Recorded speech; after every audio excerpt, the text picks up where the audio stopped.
안녕하세요, 여러분. 머니케어 뉴스 리포트 진행하도록 하겠습니다. 시청하다 보면 큰 도움이 되죠. 아마 매일매일 시청하다 보면 조금씩 팁이 좀 생기시기도 할 거고요. 좀 아이디어도 생기실 거다라고 말씀드리도록 하겠습니다. 오늘 장이 조금 불안하다 생각하실 수도 있겠는데요. 저는 좋은 타임이지 않나라고 생각을 하고 있습니다. 이번 주에 아마 조정이 조금 들어오거나 눌림이 들어오는 것들 너무 걱정하지 않으셔도 된다라는 의견을 먼저 드리도록 하겠습니다. 저는 여러분들한테 늘 강조드리는 포인트가 있습니다. 지난해 10월 30일, 11월 1일 이 구간보다 지금의 매크로 환경이 좋습니까? 나쁩니까? 지금이 훨씬 더 좋습니다. 그렇다고 하면 1월 말하고 또 한번 비교해 보시기 바랍니다. 제가 배운 전용 영상에는 이런 내용들에도 구체적인 설명을 좀 해놨지만 어쨌든 일반적인 영상에 이 정도 포인트만 드려도 상당히 소중한 내용이라고 생각을 하고 있습니다. 자, 근데 한번 보세요. TV나 우리가 영상들 다 보시면 그 얘기를 거의 안 합니다. 세상에 이런 게 있잖아요. 시장을 이기려 하지 말라는 아주 오랜 전통적인 우리가 격언이 있습니다. 시장을 이기지 않으려고 한다고 한다면 매크로를 항상 확인해야 되는데 그때보다 매크로 환경이 글쎄요, 나쁘지 않다라고 생각한다 그러면 그 포인트가 가장 우리가 투자하거나 트레이딩 할 때도 그 포인트를 항상 설명을 해주는 것이 극히 정상이라고 생각을 하고 있습니다. 제가 여러분들한테 차트 분석하면서 10월 말 얘기 엄청 많이 드렸을 거라고 생각이 들어요.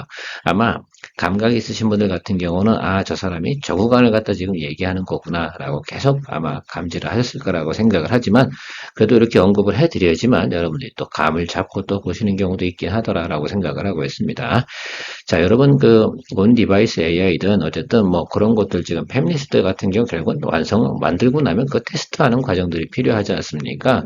그래서 제가 AMT 같은 경우는 이미 설명을 한번 드렸으니까 그건 빼놓고 오늘 사실은 포인트는 사실 두산 테스나 괜찮다라고 생각을 하고 있습니다. 그 점도 좀 설명을 드릴 거고요.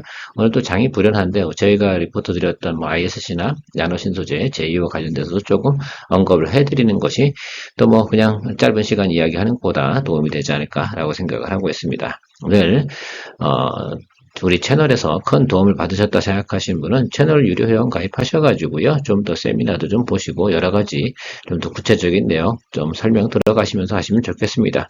물론 실력이 높으신 분들 같은 경우는 알아서 잘 하시면 되겠죠. 두산 테스나부터 보도록 하겠습니다. 오늘 포인트가 두산 테스나라고 말씀드렸습니다. 자, 여러분 매크로가 가장 망가질 타임이 언제였죠?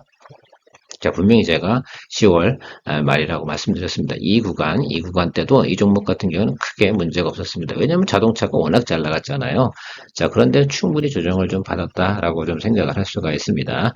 자, 그래서 지난해 같은 경우 성장률 가이던스 라인 자체가 어떻게 되냐면 실제 이 222동평균선 이 라인을 좀 보고 가시면 좋을 것 같습니다. 그 하단으로 내려와 있고요. 그때보다 주가가 어떻게 돼요? 낮은 구간에서 형성이 됐습니다.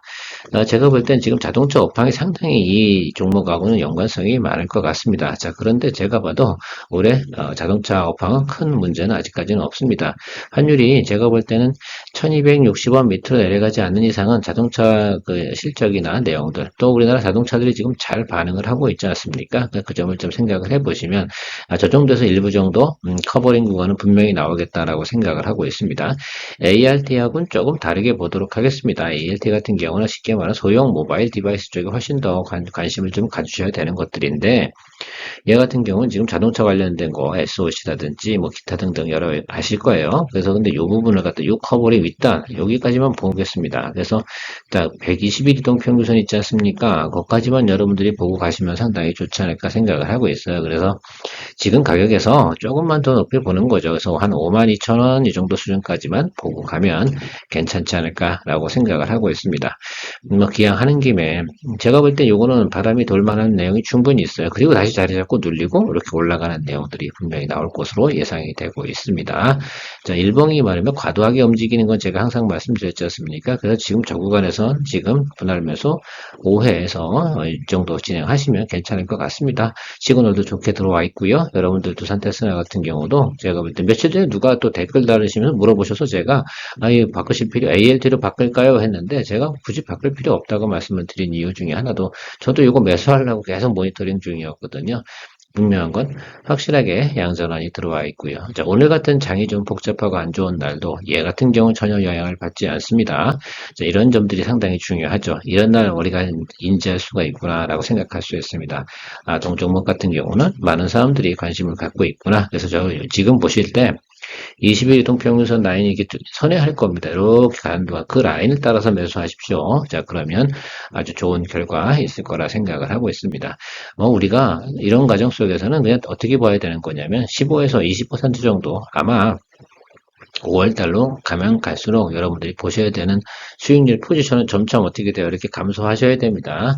그 점을 좀 생각을 좀 해주셔야 돼요. 지금은 어떻게 생각하냐면 파형이 조금씩 파동이 좀 줄어들고 있습니다. 어떤 게요? 타임밸류 상으로 좀 줄어들니까 타임밸류가 줄어들면 당연히 어떻게 돼요? 수익성 부분은 조금 낮아지는 것도 우리가 생각해 볼 수가 있습니다.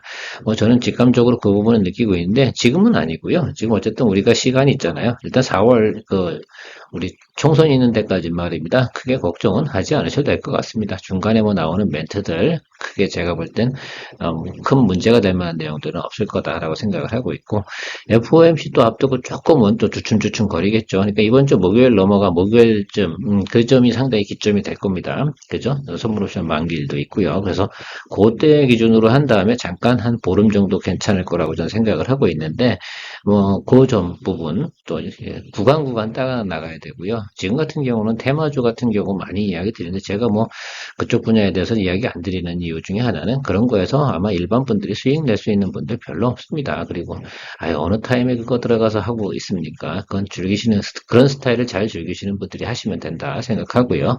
또 두산 테스나 지금 좋다 생각하고 있습니다. ALT 같은 경우는 지금 오늘 같은 날도 좋은 시그널이 나오고, 그죠? 괜찮지 않습니까? 그래서 저 플러스 시그널도 잘 보이고 있어서 여러분들께서, 이거는 그만큼 시장에서 충분히 인지하고 있구나라는 것들이고요. 제일 중요한 건 뭐예요? 스마트폰 잘 팔립니까? 예, 알고 계십니까? 오케이? 예, 굿입니다. 사실 그럼 얘는 업사이드를 갖다 제가 추정하기가 좀 어렵습니다. 왜냐면 스마트폰 판매량이 지금 1000만 대가 제가 넘었다고 제가 들었거든요. 이게 작년하고 상당히 큰 차이가 있습니다. 여러분 이 점은 좀 감지하고 가는 것이 좋겠다. 그러면 거기에 들어가는 어떤 온디바이스 AI 들어가는 것을 또 테스트 잘 해야 되잖아요. PMIC 잘 생각해 보시면 될 것 같습니다. 자, ISC 같은 경우도 사실 그 온디바이스 AI하고 상당히 많은 영향이 같이 있는 겁니다. 그동안 상당히 소외받았고요. 얘 같은 경우도 어떻습니까? 지금 제가 여러분들 포인트 드리는 날짜가 다 이거예요. 여기. 그러니까 제가 별로 고민을 안 하죠. 야, 매크로가 그때보다고 실적이 하고 좋은데 내가 왜 이걸 걱정을 해? 라고 생각을 하는 것이 상당히 좋겠습니다. 근데 많은 분들이 매수는 안 하셨더라. 조금 아쉬운 대목이 있습니다. 근데 뭘 볼 줄 알면 샀을까? 이거 상당히 중요합니다. 제가 이때 상당히 놀랬던 게 뭐냐면 이때 이렇게 치고 왔잖아요. 이 자리에서 잡히더라 이겁니다, 주가가. 그래서, 야, 이건 상당히 놀라웠다. 그래서 이만큼 예를 들어서 이 동사 같은 경우는 충분히 걱정 안 하셔도 되고요. 일단 매출 포인트는 올해 YY 대비 50% 성장, 이거는 리포트가 나와 있다는 건 이야기 드리도록 하겠습니다. 잘 체크하셔서, 자, 그러면 기술적으로 한번 얘기 드리고, 이거 바로 치고 이렇게 올라가요? 네, 그렇지 않겠습니다. 지금 뭘 움직였습니까? 20일 이동평균선, 10일 이동평균선 움직여, 특히 10일 이동평균선을 움직였으니까, 오일은 눌리든 옆으로 가든 쉰다라는 거 이야기 드리도록 하겠습니다. 사실은 좀 이렇게 보셔야 돼요. 상승폭이 20% 이렇게 올라갔다라고 생각하는데 지금 저 구간은 어디서 올라오는 겁니까? 222 이동평균선에서 치고 올라가기 때문에 10일 이동평균선밖에 안 움직였습니다. 그래서 5일 정도만 조정받고 나면 조정이라기보다는 글쎄 기간 조정이 가겠죠. 그걸 지나고 나면 다시 업사이드 확률이 상당히 높다는 점 이야기 드리도록 하겠습니다. 이 종목 같은 경우는 10월 30일하고 별로 상관은 없었긴 했습니다. 왜 2차전지 관련된 거 업황이 안 좋고 막 이러다 보니까 밸류에이션 다운 시키던 구간이에요. 어제 2차전지 종목들에 대해서. 그러니까 이게 PER 매수 구간이 어떻게 돼요? 예전에 옛날 60, 80 이렇게 봐주다가 갑자기 야 이거 정상으로 봐야지. 20 이상 보기 어려워 막 이렇게 한다 그러면 당연히 그 밸류에이션에서 리레이팅이 발생이 되지 않습니까? 어디로요? 다운사이드로 다 리레이팅이 발생이 되니까 여러분들께서 그 점이 좀 발생이 되는 과정 속에서 같이 눌려버린 겁니다. 유일하게 지금 우리가 10월 30일 기점을 갖다 보지 말고 생각해야 되는 게 언제 무슨 종목입니까? 바로 2차 전지 관련된 분야입니다. 그럼에도 불구하고 2차전지 분야 같은 경우는 지금 밸류에이션을 다시 리레이팅 한 다음부터는 아마도 다시 설정을 하셔야 될 거예요. 그러면 어느 점을 우리가 확인했습니까? 2차전지 같은 경우는 전 저점 구간이 나타난 구간이 언제예요? 1월 말입니다, 여러분. 잘 체크해 주시고 그때 제가 이런 얘기 드렸어요. 야, 슬금슬금 2차전지 매수가 들어옵니다라고 했는데 자, 1월 30일부터 여러분들이 측정을 하는 게 거기가 가이드 선이에요. 10월 30일이 아니고 2차전지 같은 경우는 제가 오해가 있을까봐 같이 좀 이야기 드리는 겁니다. 자, 그래서 2차전지 관련된 거는 기준치가 포인트가 어디라고요? 올해 스타트 라인이 어디라고? 1월 30일. 네, 그때 날짜를 보면서 여러분들이 포인트를 잡고 투자 포인트를 잡고 눌림이 들어와도 그때랑 비교해 보는 겁니다. 이해가셨습니까? 이 포인트를 못 찾는다라고 한다 그러면 여러분들께서 나는 정말 하수구나 라고 생각하시면 될 것 같습니다. 자, 언제요? 자, 1월 30일 그 말씀만 드리도록 하고 나노신소재 같은 경우는 그래서 언제 들어온 겁니까? 예, 그쯤이 시그널입니다. 자, 여러분들 앞으로도 그 점을 잘 기록해 주시면 좋을 것 같아요. 그러면 지금 2차전지 분야에 있는 종목들이 여러 가지 있잖아요. 자, 1월 30일 근저가에서 올라오지 않은 종목들 한번 찾아보시고 거기서 포워드 가이던스가 좋은 종목을 찾아보시기 바랍니다. 그러면 적어도 일정 부분 수익이 나올 가능성이 상당히 높다. 자, 나노신소재 같은 경우는 지금 20일 이동평균선을 끌어올렸으니까 무슨 소리냐면 하루에 그러니까 3, 4일 정도 일주일 사이에 20일 정도 이동평균선을 다 끌어올린 거예요. 여기 이렇게 보시면 이 구간이죠. 이게 눈에 보이시는 분도 계실 거고 안 보이시는 분도 계실 겁니다. 자, 그러니까 우리가 저걸 며칠 만에 끌어올렸냐면 통상적으로 보게 되면 지금 한 일주일 동안 끌어올렸으니까 저 기간에 3분의 1 정도 되는 구간 어느 정도는 또 쉬어줘야 되는 구간이 발생이 됩니다. 그래서 벡터라는 게 이렇게 터졌잖아요. 이렇게 터지고 나서 어떻게 돼요? 이렇게 가게 되니까 결국은 이렇게 선회하게 돼 있는 거라죠. 이리 끌려고 이쪽이 무거운 쪽이니까요. 이렇게 선회하게 되죠. 이 자리를 찾는 것이 상당히 중요합니다. 자, 그 구간이 어디라고 말씀드렸어요? 221과 121 이동평균선 그 위아래 구간 뭐 이렇게 존재한다라고 말씀을 드렸습니다. 거기서 자리 잡고 다시 올라갈 확률이 높습니다. 그래서 일반적인 종목 같은 경우는 이렇게 올라와서 이렇게 가는 과정이 많이 있는데 지금 이거 같은 경우는 짧은 구간에 나타나서 그거를 캐치업을 못 하실 가능성도 있는데 그 점 참고해서 보시기 바랍니다. 아마 일반적인 그 차트리스트하고 제가 차트 보면서 이야기 드린 내용이 상당히 크게 다를 겁니다. 근데 얘는 아주 명확하게 나와 있습니다. 제2호 같은 경우는 보세요. 그냥 시장 매크로를 그대로 두들겨 맞았습니다. 이런 것들을 갖다 차트 갖다 볼 때 얘는 영향을 똑같이 받아버렸네. 그러니까 이게 거의 이게 왜 나타난 거야? 라고 한다 그러면 이때 매크로 안 좋았죠. 여기 매크로 안 좋았죠. 이건 일단 시장입니다. 얘는 시장에 영향을 많이 받는 종목이다라는 것도 여러분들이 제2호 같은 경우는 인지를 좀 하셔야 됩니다.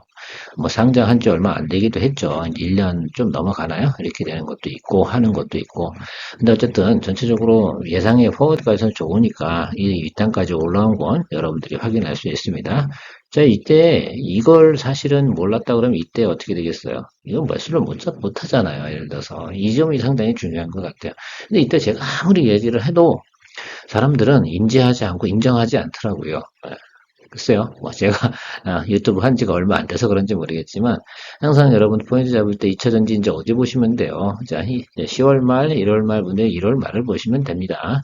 오케이? 예, 오케이입니다. 그래서 앞으로 2차전지 분야는 1월 말에 주가에 근접하는 종목들 중에 근데 제가 항상 전제 조건 뭐라고 말씀드렸습니까? 예, 잊지 마세요. 포워드 가이던스가 좋은 거, 적어도 2분기가 좋은 게 아닙니다. 3분기, 4분기에서 좋아질 것들을 여러분들이 찾아서 여러분들 그걸 공략해야지만 절대 미스가 나지 않는데 달리고 있는 거 올라타려고 말씀드리는 게 아닙니다. 그렇죠? 눌림이 들어오는 것들에 대해서 공략 포인트를 찾는 연습을 하시는 것이 상당히 중요하다 말씀드리도록 하겠습니다.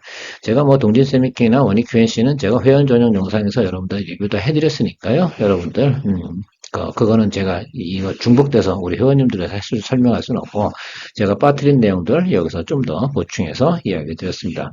오늘도 즐거운 하루 되시고요. 늘 원익회원 뉴스 사랑해 주셔서 감사합니다. 좋아요, 구독, 알림 설정 잊지 마시기 바랍니다.